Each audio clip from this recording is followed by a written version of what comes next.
नमस्कार दोस्तों, TET classes with Sneha में आपका स्वागत है। दोस्तों, आज की वीडियो में प्रीवियस ईयर का 21 सितंबर 2014 का सामाजिक अध्ययन का पेपर सॉल्व करेंगे। दोस्तों, आप लोग लाइक नहीं करते हैं, कमेंट्स नहीं करते हैं। प्लीज़ आप लोग लाइक करिए, कमेंट्स करिए। मैं चाहती हूँ कि आप लोग बहुत ज़्यादा लाइक करें, बहुत ज़्यादा सपोर्ट करें। जब आप लोग लाइक करते हैं, कमेंट्स करते हैं तो मुझे एक रिस्पॉन्सिबिलिटी सी लगती है, एक खुशी सी महसूस होती है कि मुझे बहुत अच्छा करना है, आप लोगों के लिए काम करना है, बहुत अच्छे से आप लोगों के लिए वीडियो बनानी है, जिससे आप लोग मेरे साथ मेरे चैनल से जुड़े रहें, मेरे परिवार की तरह। प्लीज़ आप लोग मुझे सपोर्ट करिए। मैं आप लोगों के लिए इसी तरह से अच्छा कंटेंट लाती रहूँगी। तो चलिए वीडियो शुरू करते हैं।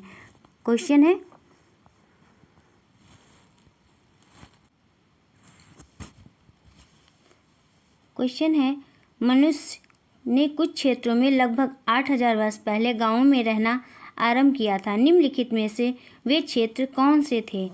बताइए दोस्तों, कौन से थे? 31 का आंसर हो जाएगा, सेकंड ऑप्शन से हो जाएगा सुलेमान तथा किरथर पहाड़ियाँ। सुलेमान तथा किरथर पहाड़ियों के आसपास पुरातत्वविदों ने ऐसे क्षेत्रों की खोज की जहां मानव लगभग 8000 वर्ष पहले गांवों में निवास करते थे। यह क्षेत्र अफगानिस्तान और पाकिस्तान में स्थित है। मेहरगढ़ यहीं स्थित था, जहां से नवपाषाण काल और समृद्ध हड़प्पा कालीन साक्ष्य प्राप्त हुए थे। नेक्स्ट क्वेश्चन है 32 क्वेश्चन। निम्नलिखित में से कौन सा क्षेत्र प्राचीन काल में मगध के नाम से जाना जाता था? बताइए दोस्तों, कौन सा क्षेत्र जाना जाता था मगध के नाम से?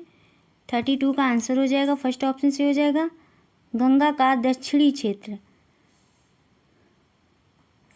प्राचीन काल में गंगा का दक्षिणी भाग मगध के नाम से जाना जाता था। 6वीं शताब्दी में गंगा के दक्षिणी तट पर मगध साम्राज्य का उदय हुआ, जो वर्तमान में बिहार राज्य के गया, पटना तथा शाहाबाद जिलों में विस्तृत है। इसकी राजधानी गिरिव्रज राजगृह थी। मगध साम्राज्य की स्थापना हर्यक वंश के शासक बिंबिसार द्वारा की गई थी। यह साम्राज्य तात्कालिक 16 महाजनपदों में से सबसे शक्तिशाली था। नेक्स्ट क्वेश्चन है 33 क्वेश्चन। भरत लोगों का एक समूह था जिसका उल्लेख ऋग्वेद में मिलता है। वे डैश में क्या फिल करेंगे दोस्तों? में रहते थे। बताइए कौन सा ऑप्शन से हो जाएगा? 33 का फोर्थ ऑप्शन से हो जाएगा उत्तरी पश्चिमी भारत। उत्तरी पश्चिमी भारत, उत्तर पश्चिमी भारत है।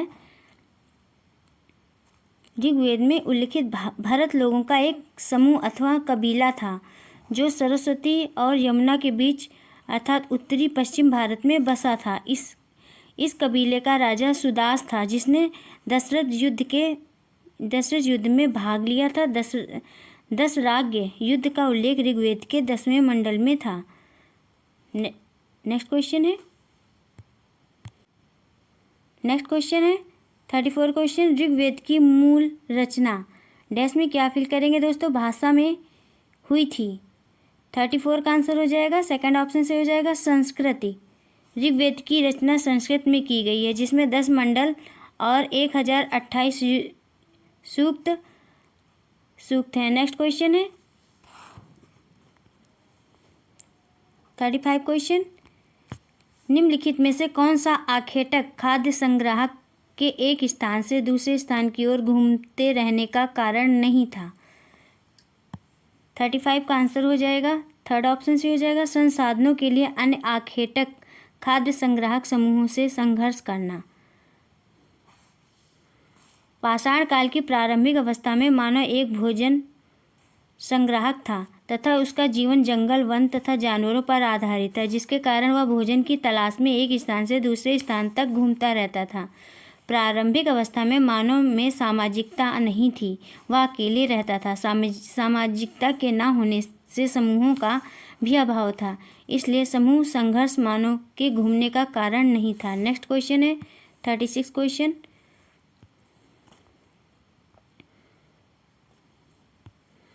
मानव इतिहास में कौन सा काल युग सबसे लंबा है? 36 का आंसर हो जाएगा, फर्स्ट ऑप्शन से हो जाएगा पुरापाषाण युग। मानव इतिहास में पुरापाषाण काल सबसे लंबा है। इसकी अवधि 25 लाख ईसा पूर्व से 10,000 ईसा पूर्व तक मानी गई है। इस काल में मानव जीविकोपार्जन के लिए शिकार और खाद्य संग्रह पर निर्भर था। नेक्स्ट क्वेश्चन है 37 क्वेश्चन।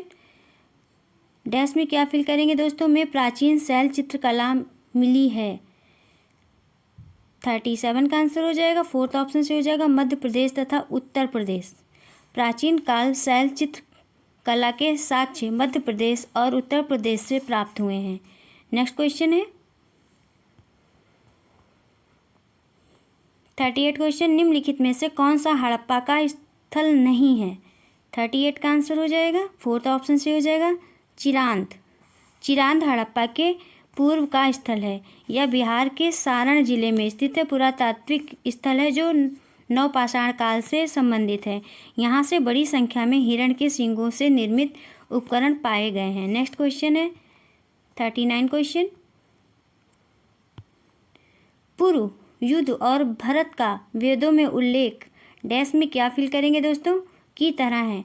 39 का आंसर हो जाएगा, फर्स्ट ऑप्शन से हो जाएगा जन। पुरु, युद्ध और भरत का वेदों में उल्लेख जन की तरह है। आर्य जब मध्य एशिया से भारत आए तब वे विभिन्न जनों में विभाजित थे। ऋग्वेद में वर्णित आर्यों के प्रमुख जन थे पुरु, यदु, अनु, दस्यु, अलिन, शिवी, भरत आदि। नेक्स्ट क्वेश्चन है 40 क्वेश्चन। सफी तथा हनफी हैं, क्या है दोस्तों? 45 का कौन सा ऑप्शन से हो जाएगा? 40 का कौन सा ऑप्शन से हो जाएगा? 40 का थर्ड ऑप्शन से हो जाएगा न्याय के इस्लामी सिद्धांत। सफ़ी और हनफी न्याय से संबंधित इस्लामी सिद्धांत हैं। इनके आधार पर किसी विवाद के संदर्भ में लोगों को न्याय प्रदान किया जाता है। नेक्स्ट क्वेश्चन है 41 क्वेश्चन। दंत दुर्ग जिसने हिरण्यगर्भ नामक एक अनुष्ठान किया वह था, क्या था? 41 का आंसर हो जाएगा, थर्ड ऑप्शन से होगा राष्ट्रकूट प्रधान। नेक्स्ट क्वेश्चन है 42 क्वेश्चन।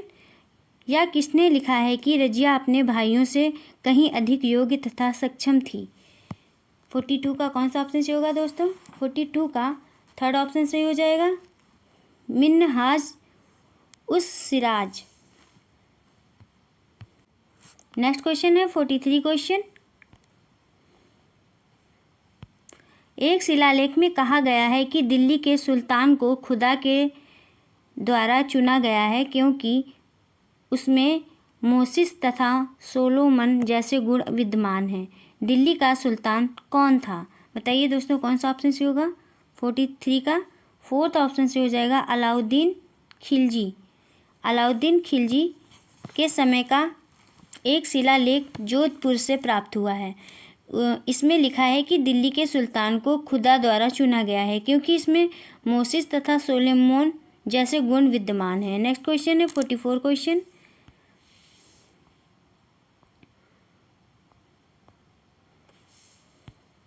ईस्ट इंडिया कंपनी के शासन के दौरान किस राजस्व बंदोबस्त के अंतर्गत राजस्व एकत्र करने और उसे कंपनी को अदा करने की जिम्मेदारी गांव के मुखिया को सौंपी गई?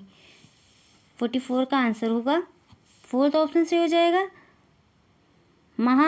महालवाड़ी बंदोबस्त। ईस्ट इंडिया कंपनी के शासन के दौरान 1822 ईस्वी में गंगा के दोआब पश्चिमोत्तर पंजाब तथा मध्य भारत के कुछ भागों में एक नई भू राजस्व व्यवस्था महालवाड़ी लागू की गई। इसके अंतर्गत मालगुजारी का बंदोबस्त अलग अलग गांवों के मुखिया के साथ किया गया। सारे गांव के राजस्व वसूलने तथा उसे सरकारी कोष में जमा करने की जिम्मेदारी गांव के मुखिया को सौंपी गई। नेक्स्ट क्वेश्चन है 45 क्वेश्चन। प्रथम विश्व युद्ध ने किस प्रकार भारत की आर्थिक और राजनीतिक स्थिति बदल दी? 45 का फोर्थ ऑप्शन से हो जाएगा युद्ध ने औद्योगिक वस्तुओं की मांग में वृद्धि कर दी जिससे भारतीय उद्योगों का विस्तार हुआ।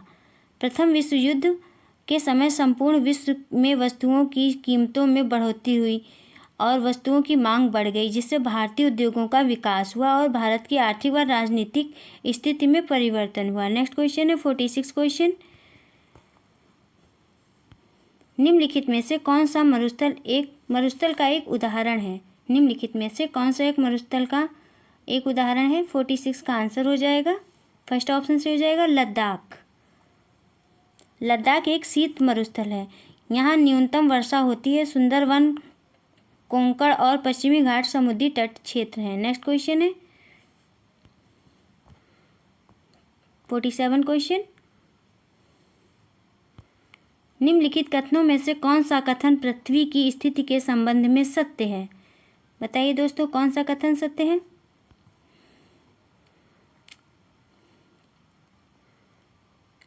फोर्टी 47 का आंसर होगा, थर्ड ऑप्शन से हो जाएगा। पृथ्वी का अक्ष एक काल्पनिक रेखा है जो इसके कक्षीय समतल से 66.5 डिग्री का कोण बनाती है। पृथ्वी का एक अक्ष एक काल्पनिक रेखा है तथा यह अपने अक्ष तल पर 23.5 डिग्री झुकी है तथा इस अक्ष का कक्षा तल पर बनने वाला कोण 66.5 डिग्री है, इसलिए विकल्प तीसरा सही होगा। नेक्स्ट क्वेश्चन है 48 क्वेश्चन। प्रदीप्त व्रत है क्या है दोस्तों? कौन सा ऑप्शन से हो जाएगा? 48 का सेकंड ऑप्शन से हो जाएगा। व्रत जो ग्लोब पर दिन को रात से विभाजित करता है। प्रदीप्त व्रत वह है जो ग्लोब पर दिन और रात को विभाजित करता है। नेक्स्ट क्वेश्चन है 49 क्वेश्चन। पारंपरिक रूप से चिन्हित ए डैश में क्या फिल करेंगे? को दर्शाता है। 49 का आंसर होगा, फोर्थ ऑप्शन से हो जाएगा पश्चिम। मानचित्र पर दिशाओं को इस प्रकार दर्शाया जाता है। सी पे उत्तर होगा, डी पे दक्षिण होगा और ए पे पश्चिम होगा और बी पे पूर्व होगा और यहाँ उत्तर होगा। नेक्स्ट क्वेश्चन है 50 क्वेश्चन। लक्षद्वीप द्वीप समूह डैश में क्या फिल करेंगे दोस्तों? में स्थित है। कहाँ स्थित है? 50 का आंसर हो जाएगा, सेकेंड ऑप्शन से होगा अरब सागर। लक्षद्वीप द्वीप समूह अरब सागर में स्थित है। नेक्स्ट क्वेश्चन है 51 क्वेश्चन। ब्राज़ील में पाया जाने वाला कंपोज है डैश में क्या फिल करेंगे दोस्तों? 51 का आंसर होगा, सेकेंड ऑप्शन सही हो जाएगा।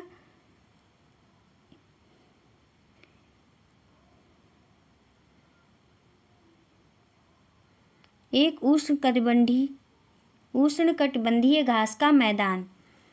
ब्राज़ील में पाया जाने वाला कंपोज एक उष्णकटिबंधीय घास का मैदान है। नेक्स्ट क्वेश्चन है 52 क्वेश्चन। कोलकाता बंदरगाह डैश में क्या फिल करेंगे? पर स्थित है। 52 का आंसर हो जाएगा, थर्ड ऑप्शन से हो जाएगा हुगली नदी। कोलकाता बंदरगाह हुगली नदी के किनारे स्थित है, एक नदी पत्तन है। इस बंदरगाह के समुद्र तट पर स्थित पोताश्रय को डायमंड हार्बर कहा जाता है। नेक्स्ट क्वेश्चन है 53 क्वेश्चन। 53 क्वेश्चन है, संसार में किस महाद्वीप पर सबसे कम जनसंख्या है? 53 का आंसर हो जाएगा, सेकंड ऑप्शन से हो जाएगा ऑस्ट्रेलिया। ऑस्ट्रेलिया विश्व का सबसे छोटा और सबसे कम जनसंख्या वाला महाद्वीप है। ऑस्ट्रेलिया दक्षिण गोलार्ध में स्थित एक ऐसा देश है जो पूरे महाद्वीप पर फैला है तथा मकर रेखा इसके मध्य से होकर गुजरती है। नेक्स्ट क्वेश्चन है 54 क्वेश्चन। लद्दाख में पाए जाने वाले गम्पास डैश में क्या फिल करेंगे? है 54 का आंसर होगा, फर्स्ट ऑप्शन से हो जाएगा बौद्ध विहार मंदिर।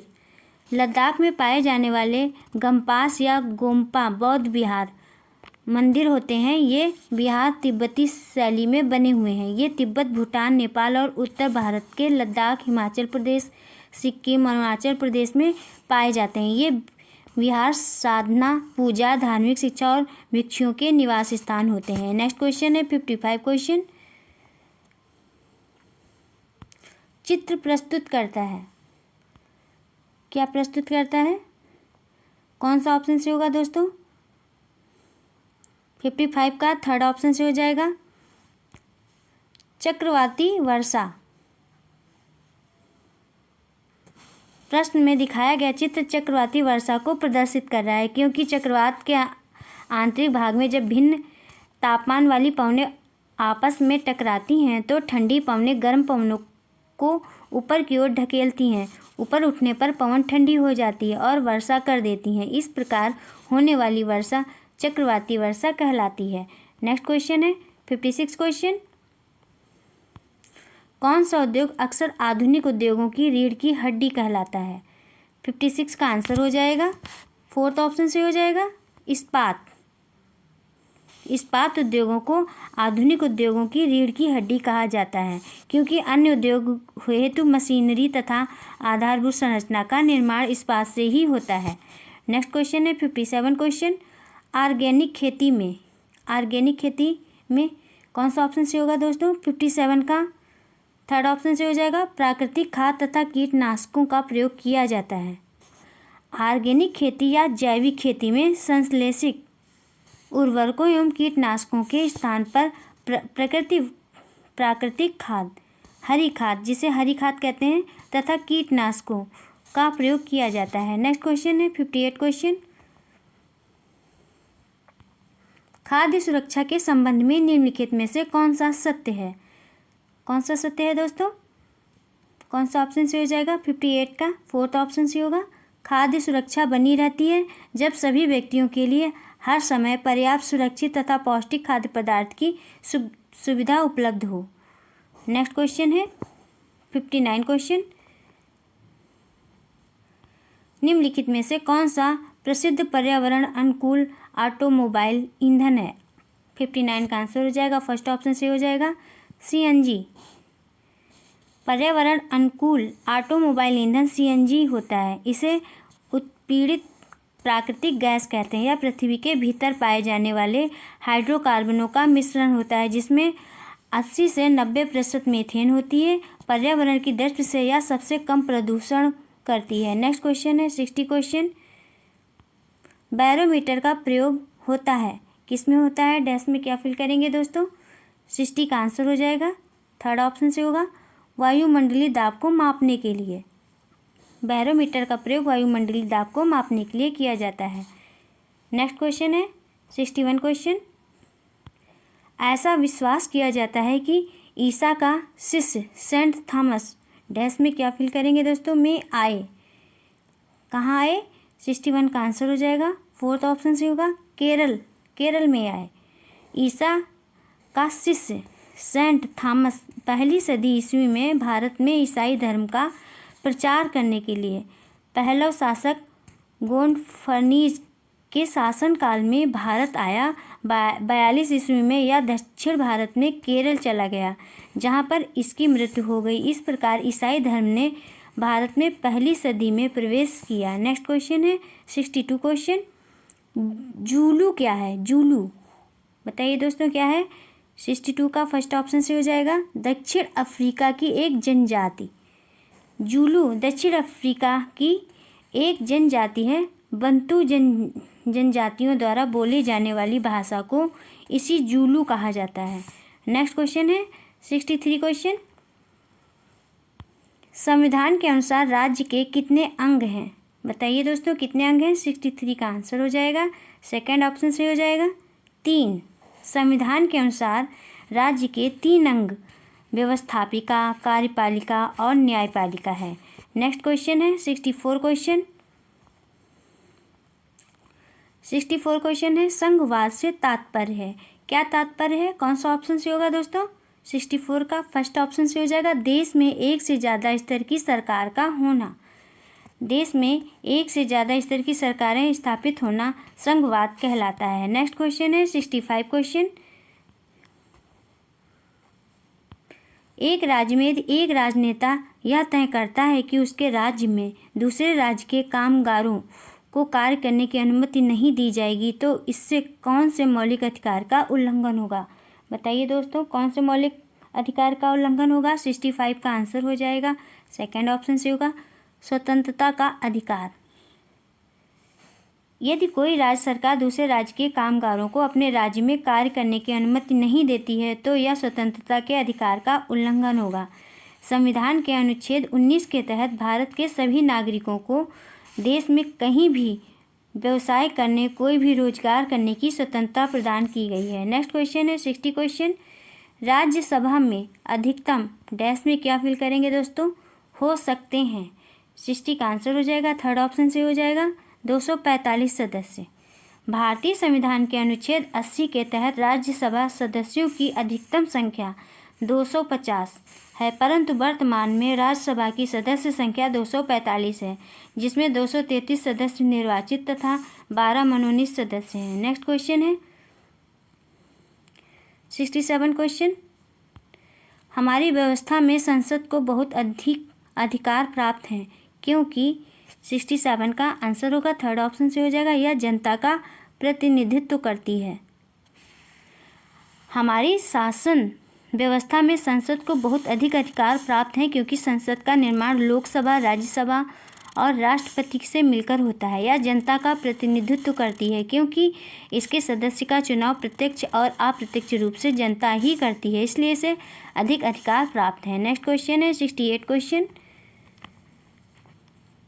भारतीय जनतंत्र में कार्यकारी का कार्य डैश में क्या फिल करेंगे? 68 का आंसर हो जाएगा, सेकंड ऑप्शन से हो जाएगा, संसद द्वारा बनाए गए अधिनियमों को लागू करना। भारतीय जनतंत्र में कार्यकारी का कार्य संसद द्वारा बनाए गए अधिनियमों को लागू करना है। भारतीय संविधान के भाग 5 के अध्याय 1 के अधीन संघीय कार्यपालिका का उल्लेख किया गया है। भारत संघ की कार्यपालिका राष्ट्रपति, उपराष्ट्रपति, प्रधानमंत्री, मंत्रिपरिषद तथा महान्यायवादी से मिलकर बनती है। नेक्स्ट क्वेश्चन है 69 क्वेश्चन।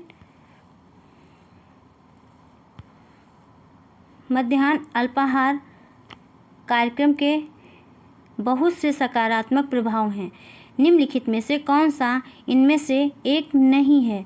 69 का आंसर होगा, फोर्थ ऑप्शन से हो जाएगा, निर्धन बच्चे परीक्षाओं में अधिक अंक प्राप्त कर रहे हैं। मध्याह्न अल्पाहार कार्यक्रम के अनेक सकारात्मक परिणाम आ रहे हैं, जैसे बच्चों की नामांकन दर में वृद्धि और जातिगत पक्षपात में कमी, बच्चों का पढ़ाई की ओर ध्यान आकृष्ट होना आदि। इसके सकारात्मक प्रभावों में निर्धन बच्चों का परीक्षाओं में अधिक अंक प्राप्त करना नहीं है। यह योजना वर्ष 1995 में आरंभ की गई थी। नेक्स्ट क्वेश्चन है 70 क्वेश्चन। चक्रीय चित्रण ग्रामीण क्षेत्रों में मजदूरों को प्राप्त विशेष रोजगार के अवसर प्रदर्शित करता है। वे कितने लंबे समय तक नियमित रोजगार प्राप्त करने में अयोग्य हैं? 70 का कौन सा ऑप्शन से होगा दोस्तों? 70 का थर्ड ऑप्शन से हो जाएगा, 5 माह। दिए गए चक्रीय चित्र के अनुसार जनवरी से लेकर मई तक लोगों को कोई रोजगार उपलब्ध नहीं होगा, इसलिए ग्रामीण क्षेत्रों में मजदूरों को 5 माह तक नियमित रोजगार नहीं मिलेगा। नेक्स्ट क्वेश्चन है 71 क्वेश्चन। सामाजिक विज्ञान की कक्षा में उपयोग होने वाली विधि जिसमें शिक्षार्थियों को एक दूसरे के प्रति लगाव का मूल्यांकन करने के लिए कहते हैं, डैश में क्या फिल करेंगे? कहा जाता है। 71 का आंसर हो जाएगा, सेकंड ऑप्शन से होगा, समाज मितीय तकनीक। सामाजिक विज्ञान की कक्षा में उपयोग होने वाली विधि जिसमें शिक्षार्थियों को एक दूसरे के प्रति लगाव का मूल्यांकन करने के लिए कहते हैं, उसे समाज मितीय तकनीकी कहा जाता है। नेक्स्ट क्वेश्चन है 72 क्वेश्चन। निम्नलिखित में से कौन सा सृजनात्मक चिंतन का अनिवार्य गुण है? 72 का आंसर हो जाएगा, सेकंड ऑप्शन से हो जाएगा, उत्पादक। सृजनात्मक चिंतन का अनिवार्य गुण उत्पादक है। यदि किसी बालक में यह गुण नहीं होगा तो उसके अंदर सृजनात्मकता का विकास बहुत कम होगा और वह कोई सृजनात्मक कार्य करने में सक्षम होगा। नेक्स्ट क्वेश्चन है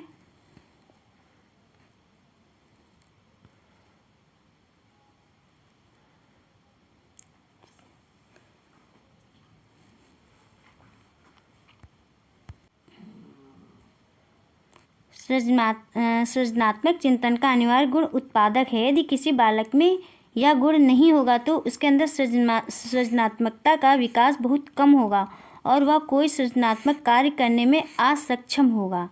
नेक्स्ट क्वेश्चन है 73 क्वेश्चन।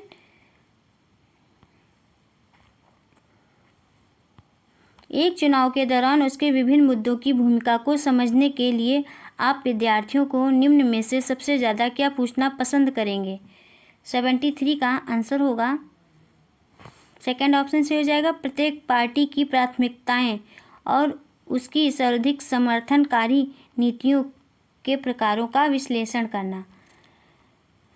नेक्स्ट क्वेश्चन है 74 क्वेश्चन। निम्नलिखित में से कौन सा आप अपनी कक्षा में समवयस्क अधिगम के लिए अनुशंसित करेंगे। 74 का आंसर होगा फर्स्ट ऑप्शन से हो जाएगा, नाटक। कक्षा में नाटक के द्वारा समवयस्क अधिगम को बढ़ावा देने का सर्वोत्तम उपाय होगा। नेक्स्ट क्वेश्चन है 75 क्वेश्चन। सामाजिक विज्ञान के बारे में निम्नलिखित में से कौन सा कथन सही है।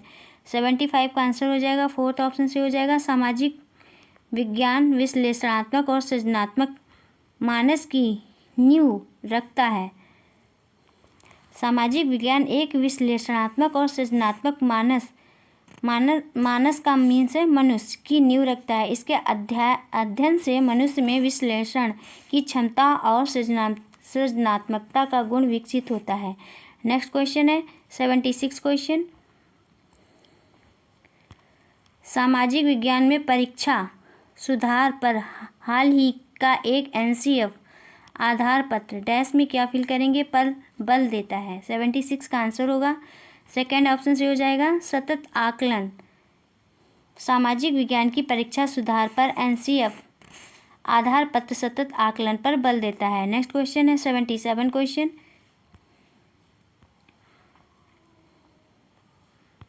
छोटे बच्चों की शिक्षा को समझने के लिए ग्रामीण समुदाय के जीवन इतिहास का अध्ययन करना किस प्रकार के आंकड़े का उदाहरण है। 77 का आंसर हो जाएगा फोर्थ ऑप्शन से हो जाएगा, प्राथमिक आंकड़े। छोटे बच्चों की शिक्षा को समझने के लिए ग्रामीण समुदाय के जीवन इतिहास का अध्ययन करना प्राथमिक आंकड़ों का उदाहरण होगा। इस प्रकार से प्राप्त आंकड़े निष्कर्ष तक पहुंचने में सहायक होंगे। नेक्स्ट क्वेश्चन है 78 क्वेश्चन। अवलोकनीय तथ्यों से निष्कर्ष निकालने की प्रक्रिया डैश में क्या फिल करेंगे कही जाती है। क्या कही जाती है। 78 का आंसर होगा थर्ड ऑप्शन से हो जाएगा, निगमन। अवलोकनीय तथ्यों से निष्कर्ष निकालने की प्रक्रिया को निगमन कहा जाता है। नेक्स्ट क्वेश्चन है 79 क्वेश्चन। एक दशक में एक क्षेत्र विशेष में वर्षा में आने वाले बदलावों को प्रदर्शित करने के लिए निम्नलिखित में से कौन सी शिक्षण सहायक सामग्री उपयुक्त है। 79 का आंसर हो जाएगा सेकंड ऑप्शन सही हो जाएगा, दंड आरेख। एक दशक में एक क्षेत्र विशेष में वर्षा में आने वाले बदलाव को प्रदर्शित करने के लिए शिक्षण सामग्री के रूप में दंड आरेख सबसे अच्छा तरीका होगा। नेक्स्ट क्वेश्चन है 80 क्वेश्चन। समवयस्कों के ज्ञान और पंडित्व के महत्व को समझने को किस परिप्रेक्ष्य में महत्व दिया गया है। 80 का आंसर हो जाएगा फोर्थ ऑप्शन से होगा, रचनावादी। रचनावादी उपागम में समवयस्कों की ज्ञान और पांडित्य के महत्व को समझने आदि क्रियाओं को महत्व दिया जाता है। नेक्स्ट क्वेश्चन है 81 क्वेश्चन। सामाजिक विज्ञान में निम्नलिखित में से कौन सी शिक्षण पद्धति सबसे अधिक प्रभावी है जिसे शिक्षकों को इस्तेमाल करना चाहिए। 81 का आंसर हो जाएगा थर्ड ऑप्शन से होगा, शिक्षार्थियों को आलोचनात्मक और विचारोत्तेजक गतिविधियों में शामिल करना। शिक्षार्थियों को आलोचनात्मक और विचारोत्तेजक गतिविधियों में शामिल करना सामाजिक विज्ञान की शिक्षण पद्धति का सबसे प्रभावी तरीका है। इससे विद्यार्थियों को विषय पर संपूर्ण ज्ञान तथा उनकी बुद्धि का विकास होता है, इसलिए प्रत्येक शिक्षक को इसका इस्तेमाल करना चाहिए। नेक्स्ट क्वेश्चन है 82 क्वेश्चन। भारतीय बहुलतावादी समाज में सामाजिक विज्ञान की पाठ्यपुस्तकों को कौन सा ऑप्शन से होगा दोस्तों। 82 का आंसर होगा फोर्थ ऑप्शन से हो जाएगा, सभी धर्मों और सामाजिक समूहों को शामिल करना और उनका प्रतिनिधित्व करना चाहिए। भारतीय समाज एक बहुलतावादी समाज में सामाजिक विज्ञान की पाठ्यपुस्तकों में सभी धर्मों और सामाजिक समूहों को शामिल करना चाहिए और शिक्षक को उनका प्रतिनिधित्व करना चाहिए। नेक्स्ट क्वेश्चन है 83 क्वेश्चन। समता के विषय में पढ़ाने के लिए निम्नलिखित में से सर्वाधिक उपयुक्त पद्धति कौन सी है? 83 का आंसर होगा थर्ड ऑप्शन से हो जाएगा, गरीबी और पूंजीवाद के विचारों से संबंधित क्षेत्र कार्य देना। समता विषय को पढ़ाने की सबसे उपयुक्त पद्धति यह होगी कि विद्यार्थियों को गरीबी और पूंजीवाद के विचारों से संबंधित प्रोजेक्ट कार्य दिया जाना चाहिए। इससे विद्यार्थी सामाजिक समानताओं और असमानताओं के विषय में ज्ञान प्राप्त कर सकेंगे। नेक्स्ट क्वेश्चन है 84 क्वेश्चन। निम्नलिखित में से कौन सा नियमों, विनियमों और मूल्यों के सामाजिक अधिगम को बढ़ावा देगा? 84 का आंसर हो जाएगा सेकंड ऑप्शन से होगा, समूह चर्चा। समूह चर्चा नियमों, विनियमों और मूल्यों के सामाजिक अधिगम को बढ़ावा देने के लिए सबसे अच्छा तरीका होगा। इससे समाज के नियमों, विनियमों तथा मूल्यों के संबंध में ज्ञान, उनमें सुधार, प्रसार तथा उन्हें बढ़ावा देने में सहायता मिलेगी। नेक्स्ट क्वेश्चन है 85 क्वेश्चन। शिक्षार्थी के व्यवहार के निम्नलिखित में से किस वर्णन को सामाजिक विज्ञान की कक्षा में आवृत्तियों और मूल्यों के आकलन में इस्तेमाल किया जा सकता है? 85 का आंसर हो जाएगा थर्ड ऑप्शन से होगा, प्रश्न पूछने के लिए स्वतंत्र अनुभूत करना। शिक्षार्थियों की अभिवृत्तियों और मूल्यों के आकलन के लिए कक्षा में शिक्षार्थियों को प्रश्न पूछने के लिए स्वतंत्रता प्रदान करनी चाहिए। शिक्षार्थी के प्रश्न पूछने के तरीके तथा प्रश्न की प्रकृति के आधार पर उससे व्यवहार तथा अभिवृत्तियों को समझा जा सकेगा। नेक्स्ट क्वेश्चन है 86 क्वेश्चन। सामाजिक विज्ञान की कक्षा में निदानात्मक और उपचारात्मक शिक्षण में शामिल होंगे। 86 का आंसर होगा फर्स्ट ऑप्शन से हो जाएगा, शिक्षार्थी की कठिनाई विशेष की पहचान करना। सामाजिक विज्ञान की कक्षा में निदानात्मक और उपचारात्मक शिक्षण के अंतर्गत शिक्षार्थी की कठिनाई विशेष की पहचान की जाती है, जिससे शिक्षार्थी की कठिनाइयों का निदान और निराकरण किया जा सके। नेक्स्ट क्वेश्चन है 87 क्वेश्चन।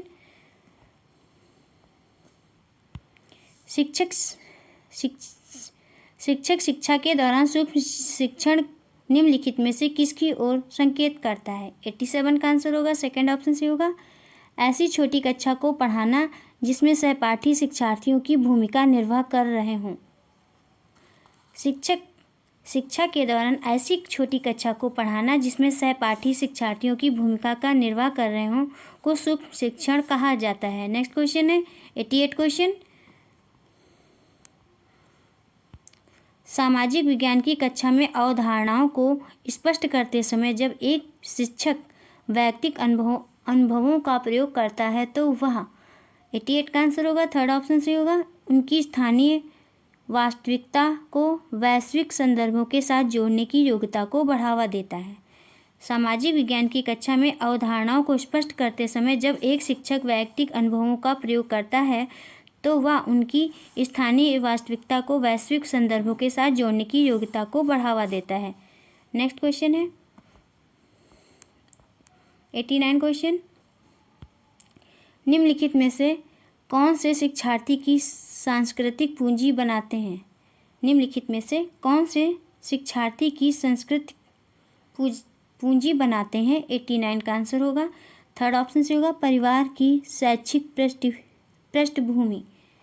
परिवार की शैक्षिक पृष्ठभूमि किसी शिक्षार्थी की संस्कृति पूंजी को बनाते हैं। परिवार का प्रत्यक्ष प्रभाव बालक पर पड़ता है। यदि परिवार पढ़ा लिखा एवं सभ्य है तो वे शिक्षार्थी के भी सभ्य होने की संभावना बढ़ जाती है। नेक्स्ट क्वेश्चन है 90 क्वेश्चन। निम्नलिखित में से कौन सा सामाजिक विज्ञान की कक्षा में प्रगतिशील शिक्षा का आयाम है? 90 का आंसर होगा फोर्थ ऑप्शन से हो जाएगा, बहुलता और विविधता के लिए सम्मान। प्रगतिशील शिक्षा के प्रमुख आयामों में से एक बहुलता और विविधता के लिए सम्मान होता है। इस प्रकार की शिक्षा से विद्यार्थियों को सभी के साथ सहानुभूति रखने तथा विविधता में एकता को बढ़ाने की सीख मिलती है। बस दोस्तों, आज की वीडियो में इतना ही।